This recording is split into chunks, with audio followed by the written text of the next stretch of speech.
হ্যাঁ খাতা না দেখি I is equal to PRT by 100 বাহ খুব ভালো এবার চক্রবৃদ্ধি সুদ বলো ঠিক আছে বলছি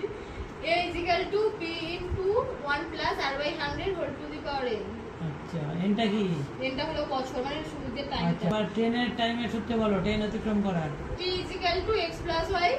by v plus u লাভ ক্ষতি এই যে লাভ বা লাভের পার্সেন্টেজের সূত্র বলো বিক্রয় মূল্য মাইনাস ক্রয় মূল্য বাই ক্রয় মূল্য ইনটু 100 ব্যাস তাহলে কটা হলো একটা দুটো তিনটে চারটে আর লাস্টে বদমাসটা বলো বদমাস হ্যাঁ এটা এটা এটা যদি বলতে পারি কুর্তি শিওর ঠিক আছে হ্যাঁ এটা বলতে পারলে করতে এটা কুর্তির জন্য হইলো কইতে হবে O is equal to of R D is equal to division আর বদমাস M is equal to multiplication R A addition R S is equal to subtraction